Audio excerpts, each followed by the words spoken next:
You fool! Warren is dead.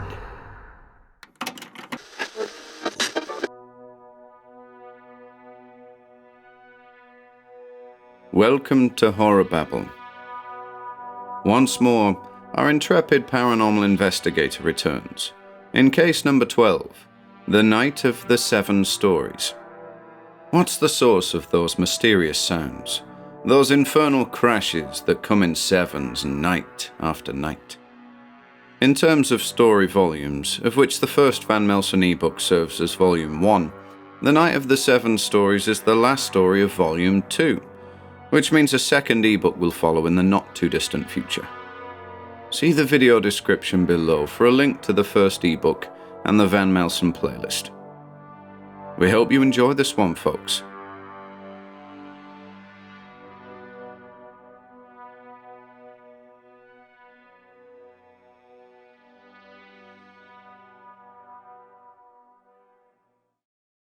The Night of the Seven Storeys by Ian Gordon. It's a curious thing to be afraid of one's abode. Peter Van Melsen, February 2020. Prologue. Friday, February 7th, 2020. In the quiet surroundings of the library at Cobweb Cottage, in the Howardian Hills village of Rosedale, 3 individuals sat on rigid wooden wingbacks, the cold of a February evening kept at bay by a blazing fire. Each held in their eager hands a cup and saucer, the steaming contents of which comforted them. They were Ellen Moore, bioarchaeology student and Hidden One survivor; Jason Murphy, chance inventor of the path, sometimes known as Murphy's Method, and former roamer of the dreamscape; and Peter Van Melsen, their host and renowned paranormal investigator. "Always a pleasure," the gaunt gentleman said, raising his cup in the air. His guests returned the gesture, pleased to be in the company of the man who had liberated them from past predicaments. Ellen and Jason, meeting for the first time, had immediately bonded, keenly relating the facts concerning their unusual relationship with the investigator, the former's brush with a festering dweller of the deep, and the latter's flight from a world between worlds. "The beard suits you," Van Melsen remarked, admiring the mass of dark, wiry hair clinging to Jason's chin. "Thanks," said the latter, stroking the growth involuntarily. "It adds a few years." "That it does," the investigator agreed. 47 going on 33? "Something like that," Jason replied, grinning morbidly. Van Melsen was close in his observation. Though Jason's birth certificate would declare 1973 as the man's year of birth, one would be forgiven for thinking he'd arrived a decade later, following a close to 14-year period of physical stasis in the transitional realm.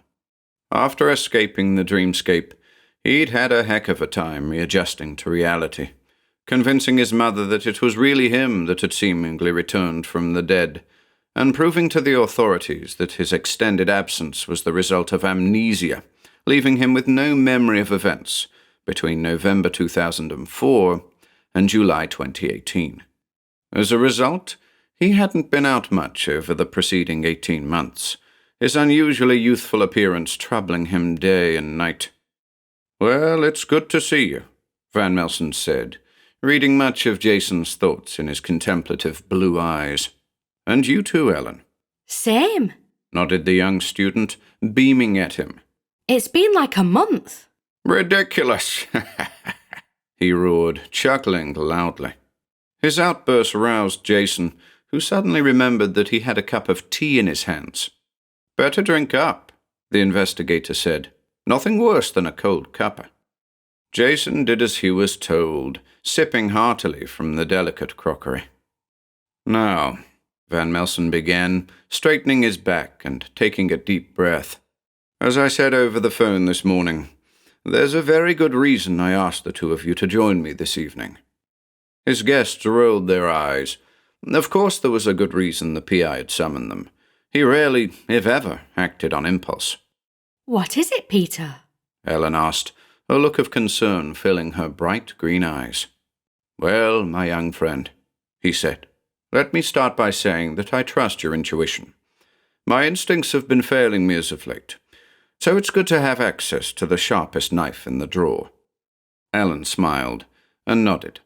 "And," he went on, eyeing Jason, "well, let's just say that it has something to do with unfinished business." Jason nodded knowingly, memories of the white room flooding back to him, that featureless chamber at the top of an impossible mast, where an overcoming of his fears had forced the mysterious man in the hat into oblivion. "Yes," Van Melsen said, perceiving his friend's thoughts. "These last few nights," he went on tentatively, "it's reached a sort of climax." "It?" asked Jason, leaning forward. The investigator nodded slowly. "What's the time?" he queried, directing the question at Ellen, as opposed to referring to the clock on the mantel. "Just gone 8. She answered, consulting the smartphone hidden in the front pocket of the oversized sweater she wore. "Good," Van Melsen said, looking up at the ceiling cryptically. Jason studied the PI carefully, the thoughtful expression he wore, the subtle twitching of his lips, and followed his gaze to the ancient beams above. A period of stillness ensued, in which only furtive glances were exchanged, the logs on the fire holding counsel with one another, the floor lamp in the corner flickering intermittently. And then, just as Van Melsen withdrew a cigarette, there sounded an almighty crash overhead, that of something heavy striking wood. "Is someone upstairs?" This from Jason, instantly on high alert. The investigator shook his head. The crash came again. It definitely sounds like someone's up there," Ellen added, nodding in Jason's direction. Again, the PI just shook his head, as the crash sounded a third time. "What's going on here, Peter?" Jason asked, ridding his hands of the cup and saucer. "It started a couple of weeks ago," Van Melsen said, lighting the cigarette. A fourth crash echoed above his head. "Comes in sevens, every evening. As I said, it's got worse these last few nights, louder and louder. But there's nothing up there, nothing out of the ordinary." Ellen frowned. "Where do we come into it?" she asked, wincing as the crash sounded yet again, the fifth occurrence. Van Melsen emptied his lungs. "In the dream I had last night, the one I briefly mentioned over the phone this morning, and the sixth crash sounded. I saw the three of us as we appear right at this moment. You, Ellen, in that black sweater, and you, Jason, bearded, in that grey blazer. Saw the three of us in the hallway out there, approaching the stairs, in the act of investigating the very sounds we've just this moment heard." "Whoa," was Ellen's immediate and involuntary response as the seventh and final crash rang out. "Yes," Van Melsen said, nodding. "Was that it?" asked Jason, frowning. "You didn't see anything else?" "That was it," the investigator confirmed, puffing on the cigarette. "But it was enough to convince me to contact the two of you." Ellen jumped to her feet, her face alight with intent. "Then what are we waiting for?" she said. "What indeed?" echoed Van Melsen, following suit. Jason, on the other hand, was a little more reticent, and the investigator felt he knew why. "I won't force you to join us, my friend," he said to the bearded man, placing a hand on his shoulder. "But I fear the road for you will be much longer if you continue to delay your return to the world." Perhaps that was all Jason needed to hear. Something reaffirming from the man who had guided him out of a living nightmare. He knew there was more to it, that the things encountered in the dreamscape hadn't just simply ceased to be. In his regular dreams since returning from that strange place, he'd seen nothing but blank domains, devoid of life and character, much like the White Room, that damnable chamber to which he felt he was still confined, face to face with that dark figure, forever seeking a way out, but finding neither window nor door. The idea that the man in the hat was still on the prowl out there, separated by shadowy gulfs of time and space, hunting him, was the likely cause of Jason's continued seclusion, the reason he was afraid to return to reality, for he might expose himself to other avenues, other paths with the potential to lead him back to that accursed transitional realm, and the horrors that undoubtedly awaited him there. After all, the man in the hat had sought to trade places with him, permanently. "Have you even a vague idea of what might be happening here?" he asked dryly. Van Melsen shook his head, taking one last puff of the cigarette. "I only know that we must go up. Follow that sound. Together." Jason sighed and looked to Ellen, who was smiling encouragingly. The girl was young, but she was evidently bold and headstrong, and the investigator he trusted with his life. After all, it was the PI who had given it back to him. "What the hell?" he said, with a shrug of his shoulders. "Let's do it." And so it was that Alan Moore, Jason Murphy, and Peter Van Melsen duplicated the scene as glimpsed in the latter's dream, and entered the dim hallway, moving towards the stairs. Moments later, they were climbing the carpeted steps, in search of the source of the mysterious sounds. Part 1. Van Melsen's Landing. The landing of Cobweb Cottage was a small affair. There were 3 doors along a narrow passageway, one leading to the bathroom at the front of the property, another to the single bedroom or storage area in the middle, and a door to the main bedroom at the back. On the plain walls of the cozy corridor were a number of carefully selected photographs, each sepia in tone and dated, depicting the faces of older generations, namely, Peter Van Melsen Sr., a man to whom Junior owed all of his physical attributes, the high cheekbones and deep-set eyes, the tall brow and pointed chin. The investigator's mother, Maria Van Melsen, née Vinke, whose striking features and bright blue eyes, quite unlike her son's, illuminated the corridor, in spite of the muted tones of the whole. And Brother Christoph, the investigator's older and sole sibling, inheritor of his mother's round face and wide nose, seen amid the notable facades of Cecil Court, London. Ellen especially gazed at the frozen faces in wonderment, eager to ply her host with questions, but ultimately decided against it, silent as the 3 were, creeping along the corridor like a nest of stealthy mice in quest of cheese. Jason, on the other hand, wondered at their astonishing pace. How on earth was it possible to cover such a short distance in what felt like several eternities? Their steps were agonizing, booted feet trampling the carpet underfoot. But he knew as well as his companions that the idea was to make as little noise as possible to minimally impact the aching floorboards. Van Melsen, at the head of the group, stopped by the door to the single bedroom, and held a raised index finger above his head, the sign to stop. It had been made clear to the others that the strange groaning plaguing the investigator had sounded from the room directly above the library, and that it was all the more unusual, as there was barely room to stand in what he had termed the dumping ground. "Here we are," he said quietly, as he turned the handle and pushed the door open softly. A switch was flicked, and the dumping ground was promptly illuminated, revealing all manner of household items, tables and chairs, blankets and pillows, stacks and stacks of books and old newspapers. "Don't have guests often, do you?" Jason said, smirking. "That's what the daybed's for," retorted the investigator, with a confirmatory nod of the head. Alan chuckled as their host stepped into the room, beckoning them to follow. Clambering into the space, reaching a patch of carpet after the fashion of crossing a river by way of stepping stones, Jason caught sight of something behind the glass door of a large display cabinet. He stood stock still for several moments, his brain whirring as he sought to recall a stubborn memory of the object. "What is it?" Van Melsen asked, tracking Jason's gaze to the cabinet. He saw umpteen items there, but couldn't identify which of them had caught the bearded man's attention. "The hands," Jason mouthed, somewhat distractedly.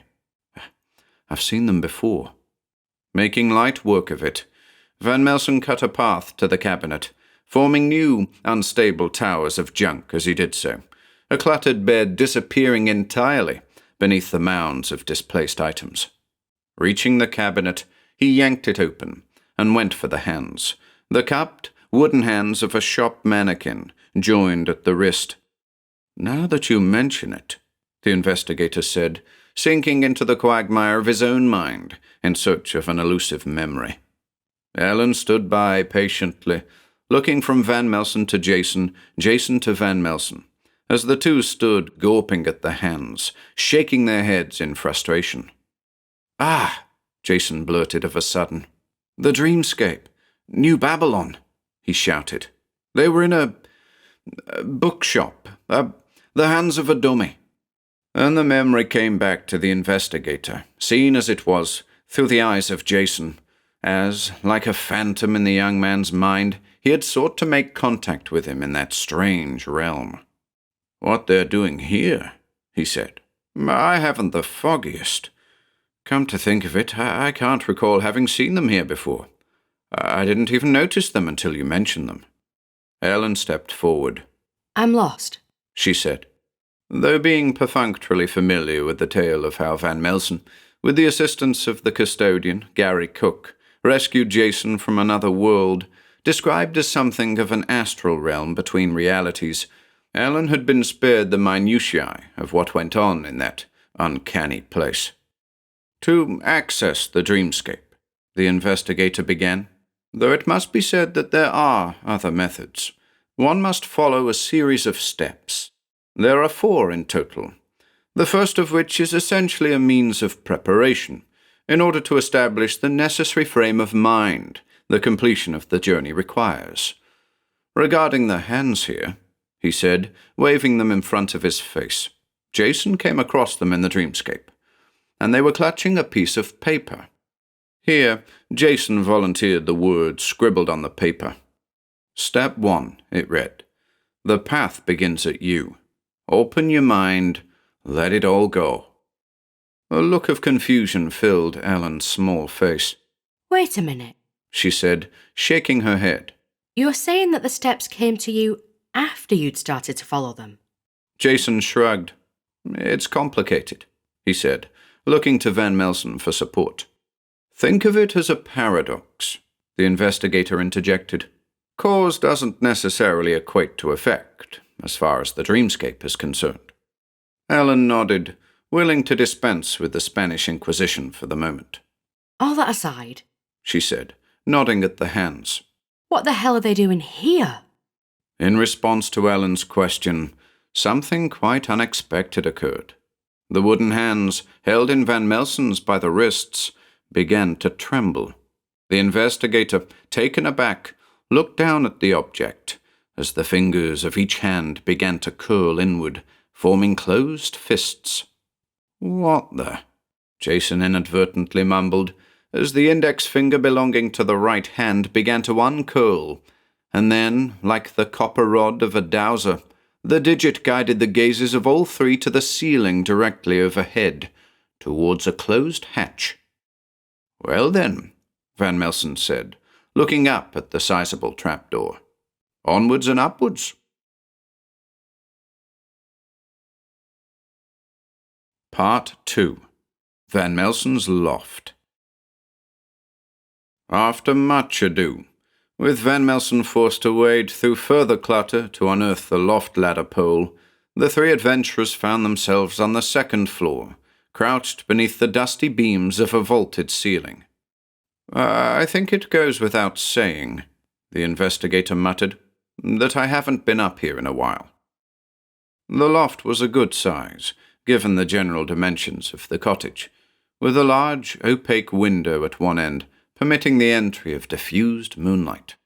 Like the room below, the space was filled with items, but unlike the junk in the dumping ground, the objects here were of greater value, both monetarily and sentimentally.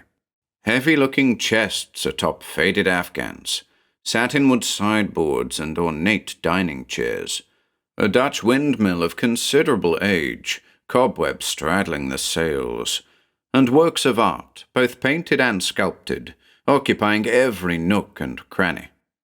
It's so quiet up here, said Ellen, taking a moment to listen for night song without. Too quiet, Jason observed, noting the lack of sounds for which Ellen was listening. But to the ears of all three came the familiar, though distant sounds of footsteps on stone. So distant were the impressions that they tended more towards imagination than tangible reality. Van Melsen approached a dust-covered bureau sitting in a dark corner under the eaves. Numerous books and notepads adorned the surface, an example of the latter being an old journal. The investigator swept it up and blew the grime from its cover. "Exercises in Futility," he read. "June-July 96. Blimey, said Ellen. That's going back a bit. "That it is," Van Melsen said, flicking through the firm, yellowed pages. "Exercises in Futility?" Jason asked, brushing cobwebs aside to make room for himself. The PI smiled emptily, a strange mixture of nostalgia and sorrow washing over him. "The futile years," he said, seemingly on the hunt for something specific. 95, 96, he droned absently. "It was a period of introversion, filled with doubt. Tragedies back to back." He stopped abruptly, happening upon a page of text scrawled in broad capital letters, quite unlike the precise cursive that had preceded it. Ellen and Jason, watching over Van Melsen's shoulder, were immediately aware of the change in both the handwriting and their host's demeanor. His shoulders sagged. His hands began to tremble. The color, barely visible in the dim light of the loft, ran out of his face. What is it? Ellen stammered, almost afraid to ask. Van Melsen didn't speak, simply handed her the journal. Ellen, with Jason at her side, strode to the murky window and read aloud the troubling passage illuminated by the light of the crescent moon. "The dreamer is awake," she read in a slow, measured tone of voice. "For the longest time, the dreamer forgot who he was, and we were safe. Here, there, and in between. But now that he can see, he will look. Now that he can hear, he will listen. Now that he can feel, he will touch. His consciousness resides in the belly of..." And here she hesitated. "Balmerania. And only in the waters of that terrible lake can his flame be extinguished." Balmerania, Jason echoed, the words reaching him on some low, barely detectable level. The waters of Balmerania. He paused to think, before turning to the investigator. "What can you tell us about it, Peter?" Van Melsen, still trembling, produced a cigarette and lit it hastily. "For the longest time, you and I shared a dream, Jason. You know the one. The subterranean cliff, the slow-moving airship, the giant lake." Jason shuddered. "That," the investigator went on, relishing the tobacco, "is Balmerania." "But what is it?" Ellen pressed. "A lost city? Another world?" Van Melsen shook his head. "I don't know," he said unevenly. "In the futile years, I experimented with a number of hallucinogens, learned a lot from that other place.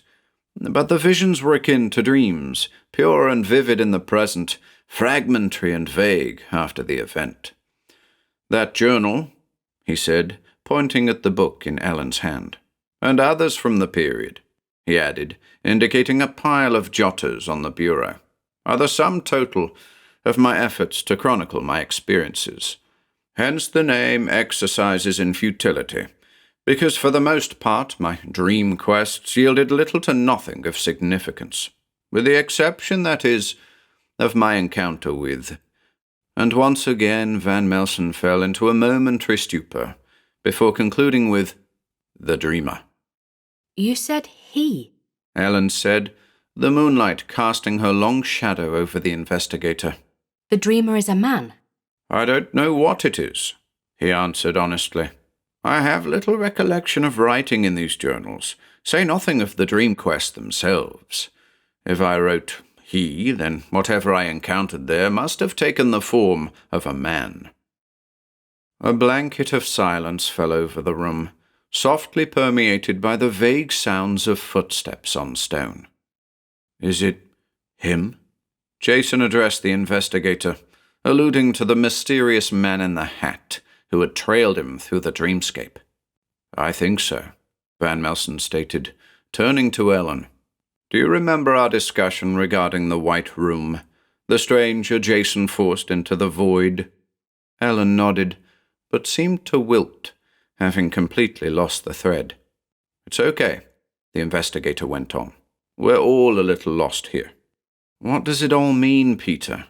This from Jason, who was once again tugging on his beard like a child seeking the attention of a parent. "Perhaps we'll find the answer upstairs," Van Melsen said, drawing further confused looks from his companions. But before either of them could protest, they saw it.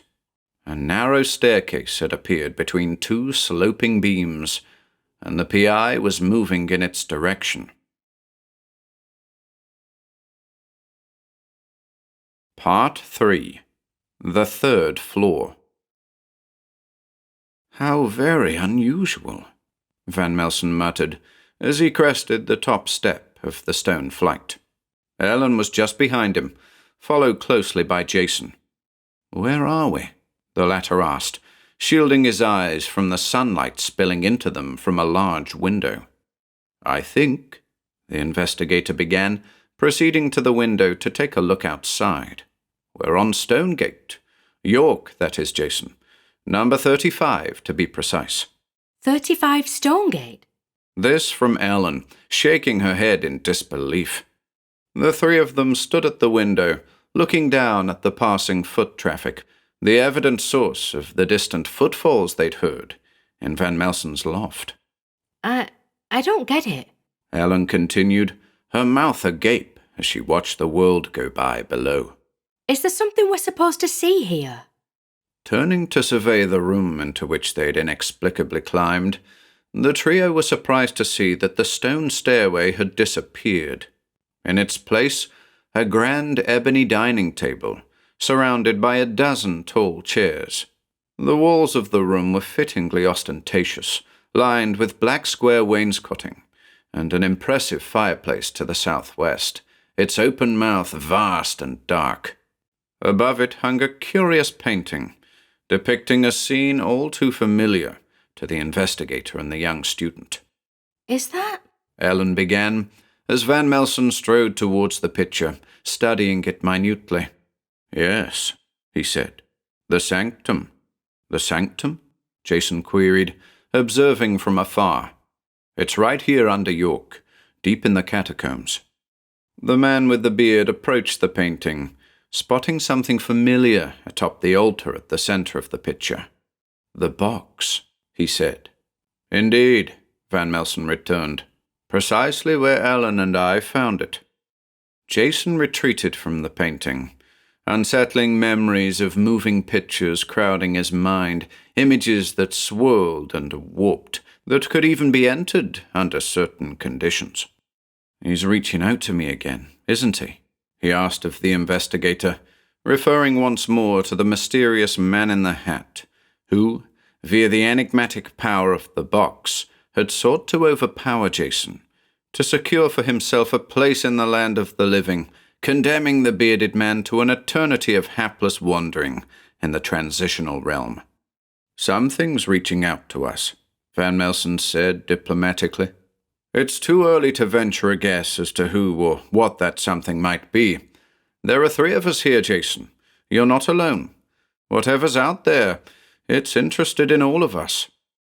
Meanwhile, Ellen had returned to the window, and quite suddenly had become rather excited. "Quick!" she yelled. "Quick, look!" Her companions joined her, and were more than a little surprised to see the likenesses of both Ellen and the investigator standing by the window of the medieval bar across the street, the former pointing at the assortment of bottles on display there, and the latter puffing away on a cigarette, as per usual. I can't believe it, Ellen barked. How can this be? We're visitors here, Van Melsen said. Be it as flesh and blood or incorporeal entities, I can't say. But there's a definite reason we're being subjected to this. I can sense it. This, from Jason. It's down there right now, far below in the labyrinth. I can see it, Peter. Well, my friend, the investigator said, it won't be there much longer. In an hour or so it'll be in the hands of yours truly, winging its way back to Rosedale. Jason shook his head, casting a glance at Ellen, whose eyes had never left the familiar figures outside. She was still muttering to herself, waiting, no doubt, to catch a glimpse of her own face. I'd come away from there if I were you, said Van Melsen. Some things can't be unseen. Reluctantly, the young student turned her back to the window, her face aglow with wonder. I just can't believe it, she said again. It's just... I know, said the investigator, but the ramifications of an actual encounter with oneself are potentially, well, it's not worth thinking about. And then, as thoughts concerning the true nature of time danced a waltz through the minds of everybody present, there came a terrible racket from above, the very din that had spurred them on their present journey to begin with. The crashes, which sounded a total of 7 times, were again like the striking of something heavy against old floorboards, hefty footfalls, or something else perhaps, much louder now than it had been in the PI's library. What now? Asked Jason, looking towards the only door in the room. In a few minutes' time, Van Melsen said. Mine and Ellen's former selves are about to enter this building, alongside a dozen or so tourists on the lookout for ghosts. Unless we want to be mistaken as such, we'd better make haste and get out of here. Casting one last look at the curious painting above the fireplace, the investigator went for the door, on the other side of which stretched a long, dark tunnel, faintly lit by sporadic candles, flickering with a ghastly intensity. What now? Ellen said, imitating Jason. Well, Van Melsen said, crossing the threshold and squinting hopelessly. It isn't part of 35 Stonegate, that's for sure. The trio entered the tunnel and edged forward between the candles, hemmed in by bare brick walls and a low, oppressive ceiling. Again, they were like a nest of stealthy mice, advancing single-mindedly, as if drawn forth by the promise of a certain dairy product. Van Melsen found himself haunted by the idea, envisioning the presence of a prodigious overseer, high above in an unreachable dimension, observing their blind scurrying, preparing to extract them for further and likely unpleasant study. And so, it was with a significant sense of relief that the intrepid 3 encountered the end of the tunnel. But the relief was short-lived, owing to the presence of an ugly iron ladder, which disappeared into the heights of an equally ugly vertical shaft. Onwards and upwards, the investigator said again, clutching an iron rung with clammy hands. Part 4. Not the Ox. 5 minutes' toil delivered the trio to another hatch, a wide hatch that opened on a familiar scene, familiar to Van Melsen at least. It's the Ox, he said between pants. Or at least it looks like the Ox. The Ox? Asked Jason, climbing to his feet and taking a good long look at his surroundings. The bludgeoning Ox, Van Melsen clarified. My local. Ah, Jason acknowledged, stroking his beard thoughtfully.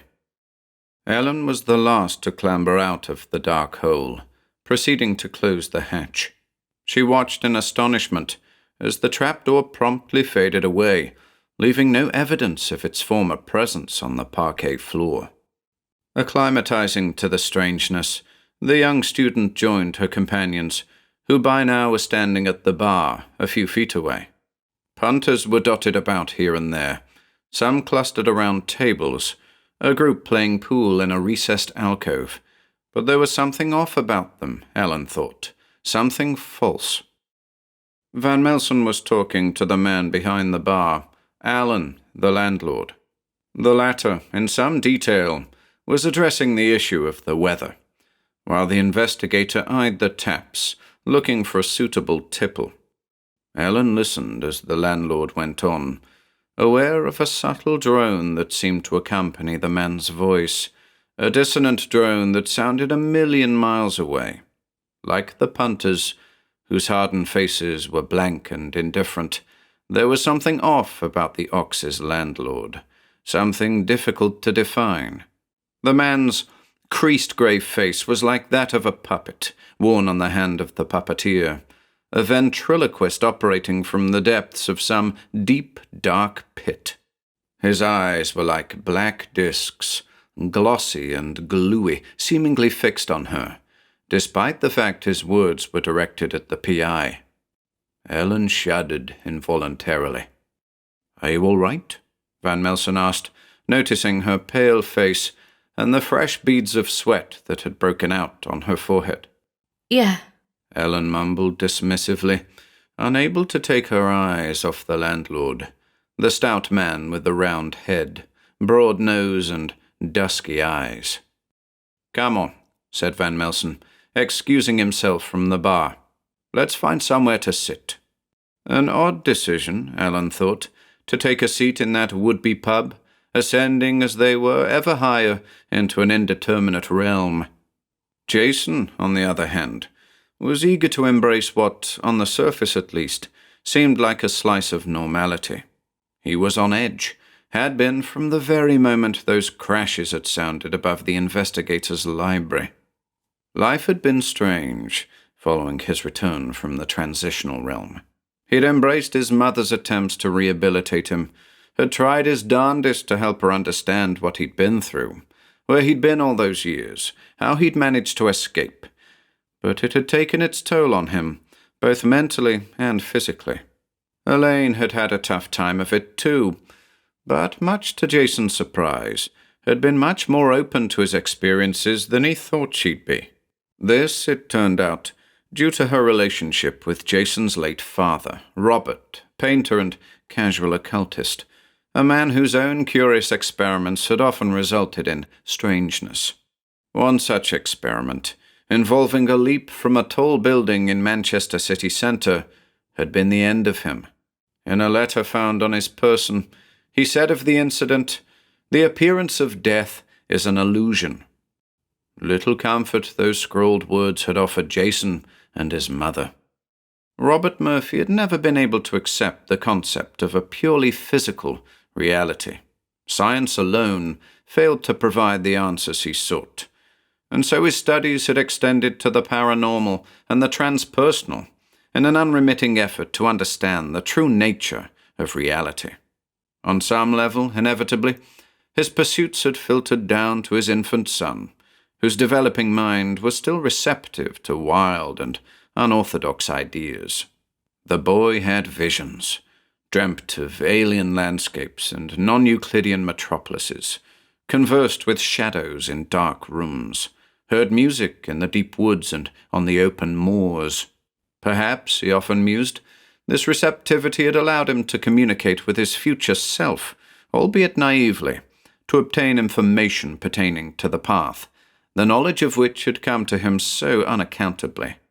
His subsequent time in the dreamscape had only served to confirm and expand what was becoming a clear, holistic view of reality, the existence of exotic realms, altered states of consciousness, the illusion of time, concepts and ideas hotly debated among scientists and philosophers the world over. But Jason didn't like it, not one bit. Found himself overwhelmed by it. It was all too much for his overworked brain. He'd gone too far too soon, And now, with a youthful face painted over a weathered one, he was paying for it. In a secluded corner of the pub, a favoured spot of the investigator by a large inglenook fireplace, the three adventurers found themselves sitting quietly, contemplating their mysterious journey. Distant, droning voices were faintly heard by all now, while Alan, the landlord, motionless behind the bar, gazed in their direction, his dark, penetrating stare torturing Ellen with its terrible persistence. The young student couldn't look away, couldn't avoid those dreadful eyes, and when the man's lips finally retracted to form the first letter of the word she dreaded to hear, she was overjoyed when Jason broke the silence, drawing her attention. "Are we really here?" he asked of no one in particular. "I mean, are we supposed to order a drink?" "I'm not sure," said Van Melsen, his eyes on the young student, whose nervous demeanour was becoming a concern. "What is it, Ellen?" "I don't know," she said nervously. "You don't know, or you just don't want to say?" Sighing, she answered, "He's watching me." The investigator leaned forward to get a better look. Jason, just next to him, did the same. Alan was watching her all right. He was leering. His round cheeks were rosy. His forehead was damp. His shiny pate was glistening under the heat of an oversized light bulb. "I have to admit," said Van Melsen, "he doesn't seem himself." "Doesn't seem himself?" Jason echoed. "I don't know what that bloke looks like." Then the PI saw that others were watching them too. Several others, all of whom had drifted into the bar area to get a better look at the secluded corner in which the trio sat.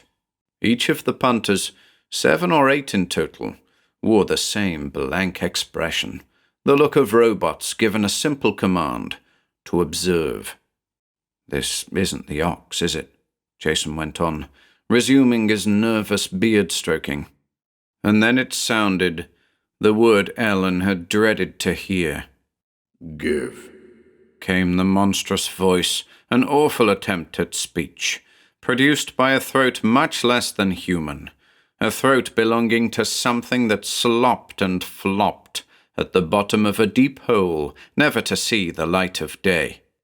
Ellen screamed, a piercing shriek that served to summon the remaining punters, each of which gathered by the imitation landlord, their deep black eyes like inverted stars under the amber light of that solitary bulb. "We've got to get out of here," Van Melsen whispered, glimpsing the stairs to the far right of the bar, an object potentially attainable without crossing paths with the black-eyed figures.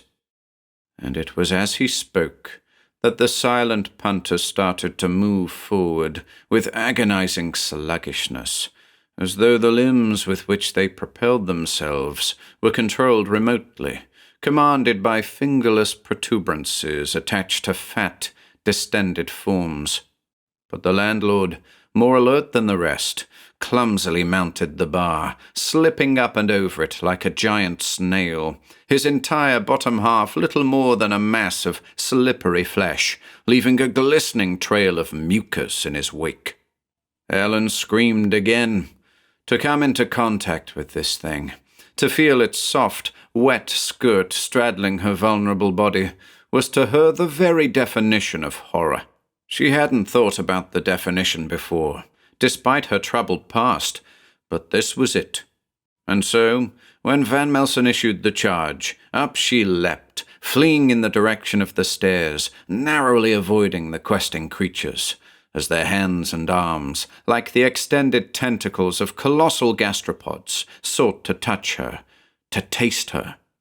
Up the steps they went, 3 at a time, and not once did they stop, until they'd crested the flight and thrown shut the massive door through which they jumped. Part 5. The Void. In the darkness, total darkness, into which light wasn't permitted to penetrate, the trio collected themselves, controlled their breathing, calmed their nerves. Up above them, somewhere beyond the impenetrable blackness, there sounded 7 loud crashes, clearer now, something large and heavy thrust down upon the ground with considerable force. The sounds echoed throughout the void in which the 3 stood, delineating a vast space, possibly a vacant arena, or the nave of a great church. There was an odour in the air, a smell all the stronger, owing to their hampered senses, the scent of heady incense, smoke and spice. "Back there!" Ellen uttered, still panting. "Those things! She went on with difficulty. Hidden ones! In disguise!" "Hidden ones?" came Jason's inevitable question. "Subterranean dwellers," said Van Melsen, at a little distance from the others in the void. "Soul stealers, some call them. Ellen here has a history with them, don't you, my dear?" The young student let out a pitiful chuckle, all but lost in the vastness of the dark. "I thought it was over," she said. "These things have a habit of staying with us," the investigator returned, speaking from experience. Close to the source of Van Melsen's voice sounded the unmistakable rolling of a thumb wheel, followed by the equally unmistakable glare of a naked flame. With this, the trio's immediate surroundings were partly illuminated, and the PI was able to light a cigarette. Little was revealed other than the elaborate stone tiles beneath their feet, many featuring bizarre etchings and hieroglyphs completely foreign to the interlopers. Van Melsen flicked the lighter closed. "I'm low on fuel. Better save it until we have a plan." "Yeah," Jason said half-heartedly. The memory of ascending a great wall of vines in near darkness while plucked at by 1,000 disembodied hands, reminding him of the importance of light. "Can't say I'm comfortable here, wherever here is." "I think you know where here is," the investigator stated, consuming the cigarette rapidly. "I think we all do. Even you, Ellen." "The dreamscape?" the young student ventured, her voice low and quiet. "I'd put my money on it," he returned, docking the cigarette butt on the cold stone floor. "The clue, of course, was in the empty hands of the wooden dummy." "Step 1, Jason said, nodding. "But we didn't follow any directions to get here," said Ellen. "Didn't we?" Van Melsen rejoined.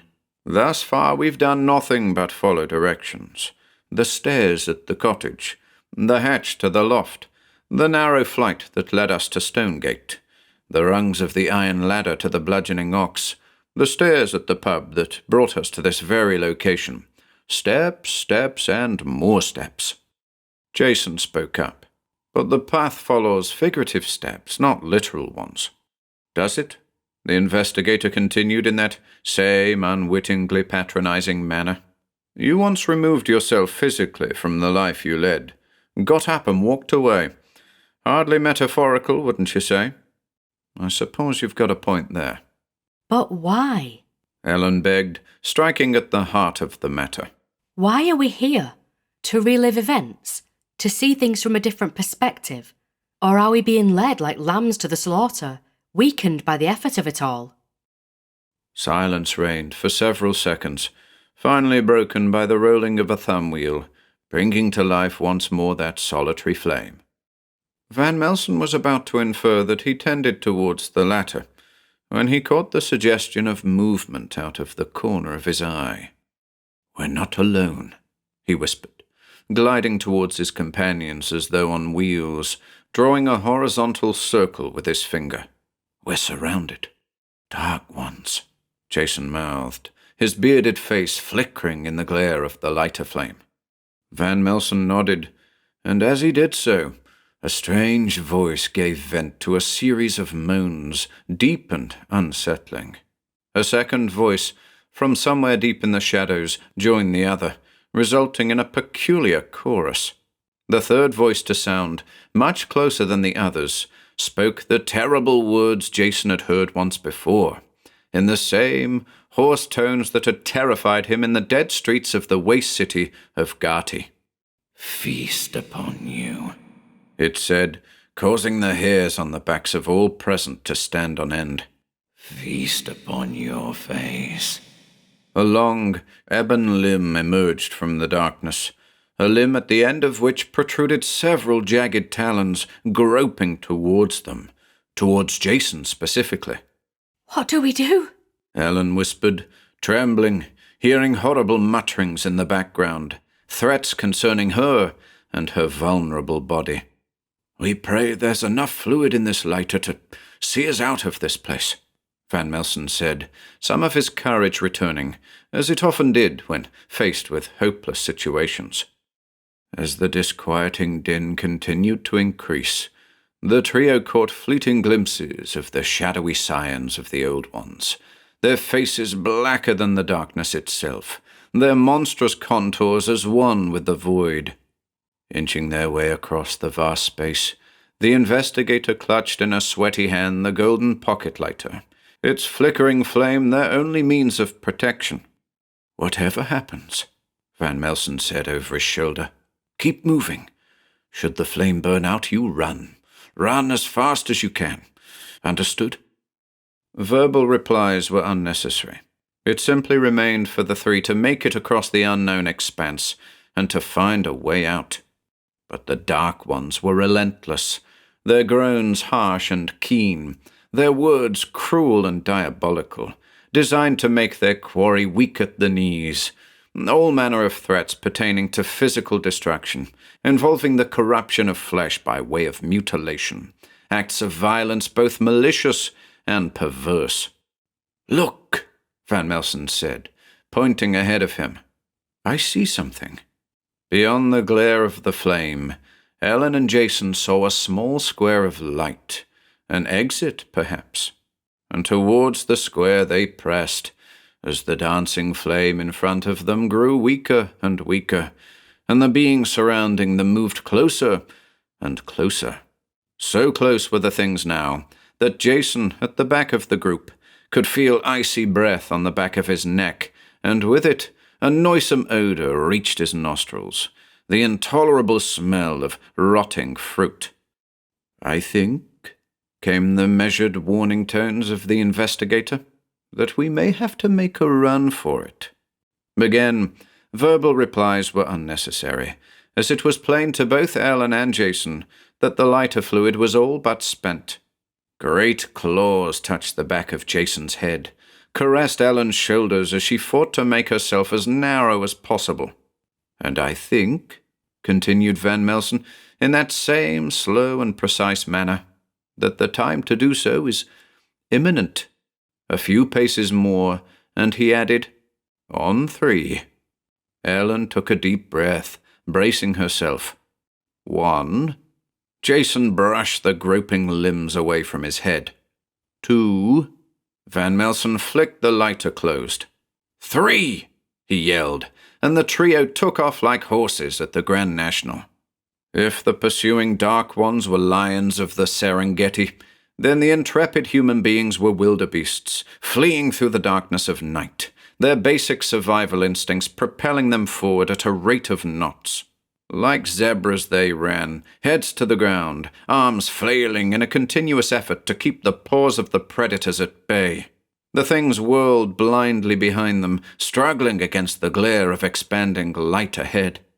It was with an incredible display of will and determination that the trio, finally, and against all odds, hurled themselves headlong into the light, beating their terrible oppressors, all of which promptly vanished, along with their raucous groans and cacodemoniacal squeals, to be replaced by the impressive entrance hall of a dimly lit country house. Puffing and panting, too tired to speak but eager to reach the next level, the adventurers approached an elegant staircase that spiraled above them like a great wooden vortex. "Onwards and upwards?" Ellen ventured, winking impishly at her companions. Part 6. The Haunters at Ravenglass. "Where are we?" Ellen asked, studying her new surroundings. "I have my suspicions," Van Melsen said, but declined to elaborate. The three adventurers found themselves crossing a sizable landing, a long corridor host to a series of portraits, the subjects of which had their faces smeared over with red, luminous paint. The landing was dimly lit by no obvious means, as though the light source radiated from the very air itself. Their muted footsteps reverberated endlessly, as though taken in an empty aircraft hangar. At the end of the passageway, a set of double doors opened on a large dining room, an extensive table at the center surrounded by towering bookshelves, further smeared portraits adorning the walls, and multicolored tapestries swaying as though ruffled by an imperceptible breeze. "Yes," the investigator said, nodding to himself. "I know this place." "Montague Castle," said Jason, approaching the dining table and rubbing his hands along its mahogany surface.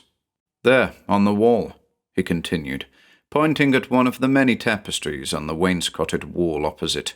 "The Montague coat of arms." Montague Castle? Ellen asked, frowning. "Yes, West Cumbria," said Van Melsen, looking up at the coat of arms, a shield bearing 3 red diamonds, surmounted by the head of a great grey owl. Ravenglass, to be specific. "The question is," Jason put in, his thoughts flooded with the memory of a single childhood visit to the Grand Estate, "why are we here?" In the absolute silence of the great dining room, the PI related the details of a case he had investigated some years earlier in the seaside town of Southport, a situation involving sightings of doppelgangers at a popular shopping centre. During the investigation, Van Melsen, in an altered state of perception, had encountered a curious artifact, a sizable mirror that had once belonged to Montague Castle, a mirror that, over a century ago, had been the object of another occult detective's scrutiny. According to this detective, who wrote about the artifact in his book Bold Evocations, the mirror was a portal of sorts, responsible for the disappearance of a small boy who had inadvertently crossed the threshold. "And you saw this mirror at the Royal Arcade?" Helen asked. "Yes," Van Melsen said. "And I learned that the doppelgangers, which, I must add, turned out to be nothing of the sort, were after something only to be found at the precinct, a silver locket that had once belonged to the Montague family.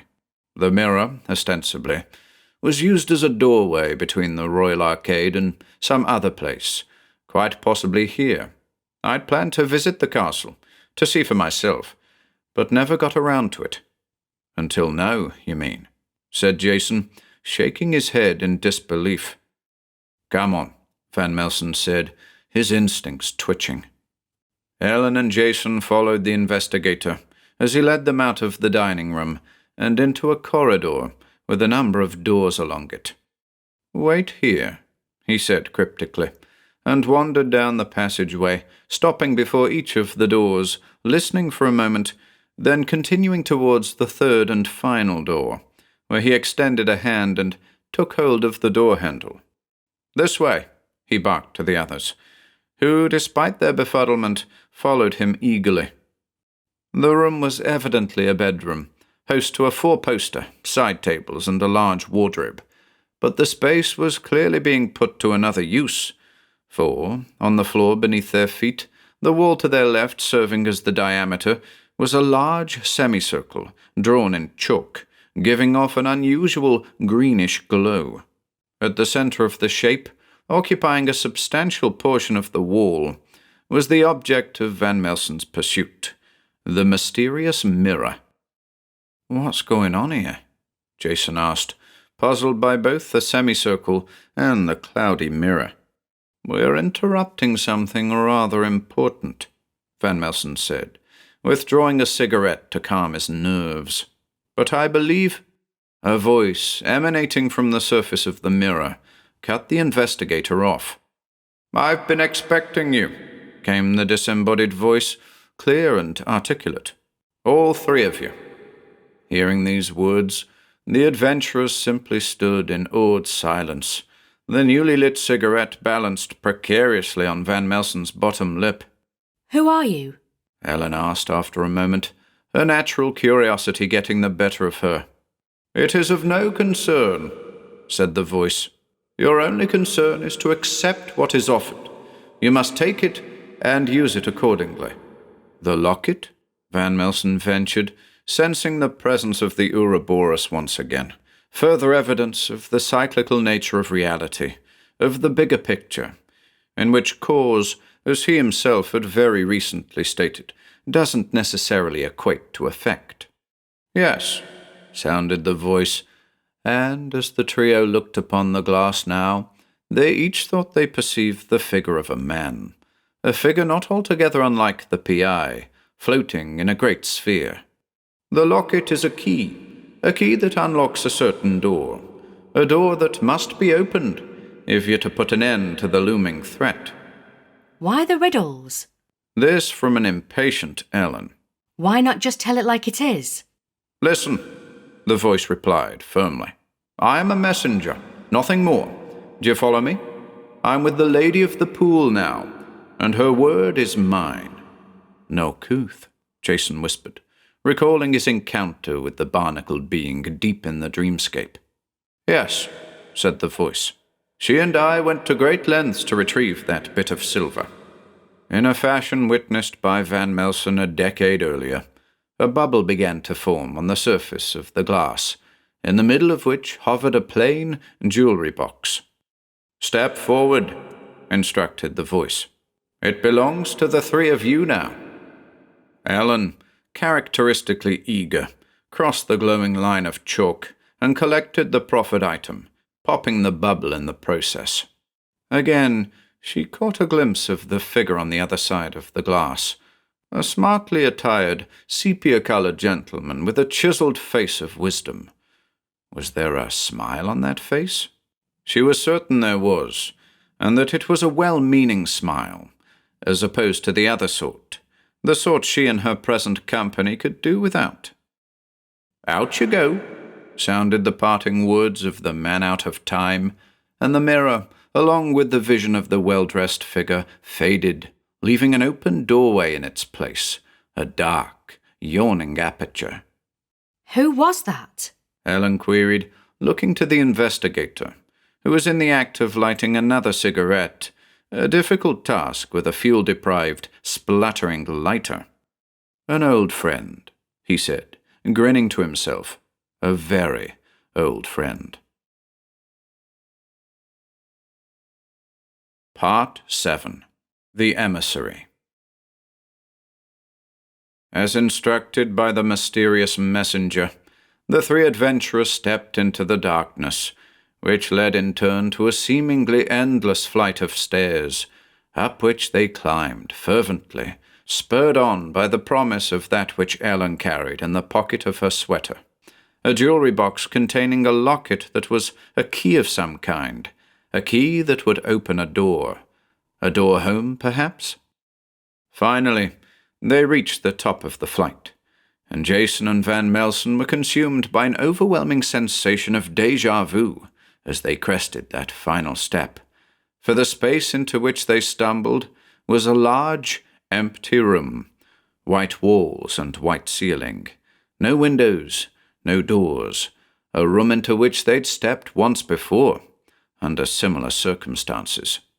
And as their eyes adjusted to the overwhelming brightness of the room, they heard a heavy crash ahead of them, sounding from the far wall of the chamber. The crashes continued, a total of 7 times, and the trio now saw the source of the noise. Standing by the wall, a great staff gripped in his left hand, was the unflinching Man in the Hat. The figure's appearance was unchanged, tall and thin, black trousers beneath a long overcoat, black gloves, shiny leather boots. And again, as before, his face was invisible under the brim of a dark trilby hat. "Is that him?" Ellen whispered, referring to earlier conversations.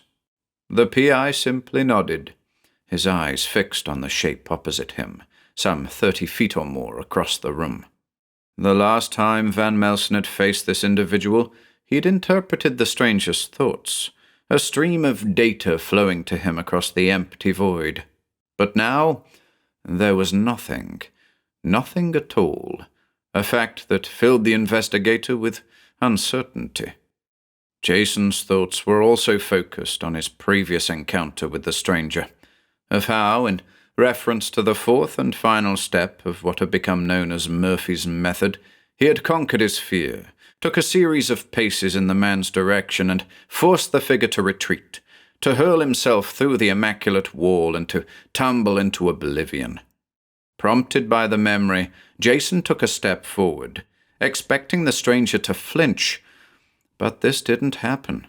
The man was rooted to the spot, clutching the heavy-looking staff. "Something's different," Van Melsen muttered. "This isn't the same individual we encountered before." "Correct," came a thin voice in response to the investigator's observation. "I stand here on behalf of he who is now awake. Think of me as an emissary, if you will. You have answered his summons, and now, pilgrims, you will receive the message he wishes to deliver." "Who is he, exactly?" Jason barked, his voice like an arrow. The faceless figure laughed. "Ha ha ha, don't be so ridiculous," it said, visibly quaking with mirth. "Your questions will not be answered." Slowly, Van Melsen began to inch forward. His companions followed in kind. "Then you'd better get on with it," he said, eyeing his subject with caution, noting the staff, of a dark wood such as walnut, intricately carved, with a 7-pointed star at the top. "The dreamer has crossed the bridges of slumber," the voice said, with emphasis on every word. "Past no couth and her barnacled throne. He is one with the darkness and has mastered the light. He is a passenger aboard the Starlight. You know of what I speak?" The three adventurers nodded. Even Ellen was acquainted with the verses of the path. Nearing the figure, Van Melsen saw nothing of the man's face beneath the hat. Only darkness dwelt there. "He walks among you now," the voice continued, "in a large house, in a realm of lakes and mountains. You know of where I speak?" "Yes," the investigator said, nodding slowly. "I think I do." "Then go," the figure said, striking the floor with the great staff. "Look for him there, but do not go alone. The door will not open to any less than the 7 he anticipates." "7?" Van Melsen questioned, moving within striking distance of the faceless figure. But the emissary simply nodded, one low, deep nod, during the act of which the trilby slipped from his... But wait, there was no head. There was nothing at all beneath the hat, just empty air, which also, it seemed, filled the garments he wore, as they too of a sudden fell to the white surface, gloves, coat, and trousers atop a pair of shiny shoes. The last thing to fall was the staff, in reaction to which Ellen darted forward and made to grab the object before it crashed to the floor. "Careful!" Van Melsen shouted. "We know to whom that belongs." But it was too late. Ellen held the staff in her right hand, marveling at the lightness of it. "It's like a feather," she said, in wonderment. Then the visions assaulted her, a flurry of images that danced before her in less than a nanosecond, rendering her unconscious. And as she fell, the staff fell with her, landing with a monumental crash on the cold ground. "Ellen!" Van Melsen yelled. Moments later, before either man had time to react, the white room faded around them, and they were plunged into darkness. Epilogue. Where am I?" stammered Ellen, her attempt to sit up failing. "It's okay, my dear," came the reassuring tones of her friend and mentor. "You're safe." With difficulty, the young student managed to open her eyes, and beyond the layer of mist that blurred her vision was just about able to make out Van Melsen's lean face smiling down at her. "We're back in Rosedale," he said. "In my living room, to be specific." "You took a nasty turn up there," said Jason, who she saw was sitting next to her on the daybed. Up there? She asked groggily. "Up on the 7th floor," Van Melsen answered, indicating the white room. Ellen shook her head and succeeded in sitting up this time. 7th floor, eh? She muttered, exhaling deeply. "Here," the investigator said, handing her a large mug with the word bookworm emblazoned on the side of it in bold black letters. "Get that down you."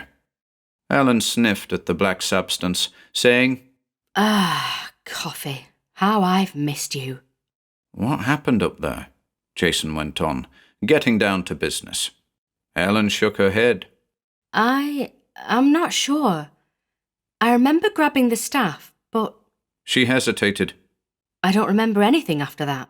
"Recollections for another day, I'd say," came the measured words of Van Melsen, shooting Jason a discouraging look in the process. The bearded man proffered a knowing nod in return. Quite a night, wasn't it? Ellen said, sipping the coffee with fervour. "That it was," Van Melsen agreed, sitting in the leather armchair opposite the daybed. "I think we'll need to take some time to reflect upon it." "Absolutely," Jason agreed, tugging on his beard thoughtfully. "I don't even know where to begin. Seems our old friend the man in the hat found a way to cross over after all." The investigator nodded deeply. 7. Ellen muttered. Lots of 7s. The striking of the staff, the 7-pointed star at the top, 7 stories, and what the emissary said. The door will not open to any less than the 7. "It's certainly curious," Van Melsen said, contemplating the number and its numerological significance. "And it isn't the first time the number has come up." Really? Ellen asked. "Really. But as I said, it requires some meditation." The three adventurers lapsed into a spell of lethargy. Many hours had seemingly elapsed since setting out on their journey earlier that evening, but according to the clock on the wall, the clocks on all of the walls, and the digital clock of Ellen's phone, less than 10 minutes had passed in real time. Nobody spoke for a good long while. Ellen sipped at her coffee. Jason stroked his beard, staring off into space, and Van Melsen eyed the mirror above the fireplace, doubting the reality of the world it reflected. He lit a cigarette, noting that the handful he'd smoked during their impossible trip upstairs were missing from the pack. "If you recall," he said at last, "I said I knew of the place to which the emissary referred. Well, tomorrow I'll call Norman. Something he said to me a few weeks ago. Something about the dreams of his assistant, Wax. Dreams of a big house surrounded by water and mountains." Ellen sat forward. Water and mountains. She barked. An island on a lake. Both Jason and Van Melsen frowned, listening eagerly. After touching that staff, She continued, I saw hundreds of images. Thousands. One of the clearest in my mind is that of a small island on a big lake. "An island?" the investigator asked, puffing on the cigarette. Yeah, She said, nodding vigorously. an island full of trees. She went on, studying the particulars of the image in her head. Dark, in the shadow of a massive mountain. Then pausing to pluck out every last detail. And something hidden among the trees. I can't make it out. Van Melsen mumbled, deep in thought. "Anything else?" Jason pressed, trembling with anticipation. I'm not sure. She said, shaking her head and sighing. I just don't know. "Well," Van Melsen said, climbing to his feet, "I'll bring Norman up to speed on the morrow, see what he makes of—" But the investigator was stopped mid-sentence as Ellen barked. A house! Of course! What else could it be? "What kind of house?" Jason urged, drawing the young student's gaze. I can't see it, but I can hear something. A phrase going round and round. Ellen paused, staring off into the distance, as her thoughts worked to make sense of the words.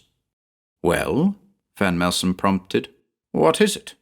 And slowly, careful to repeat the words accurately, she said, "The house that Wax built."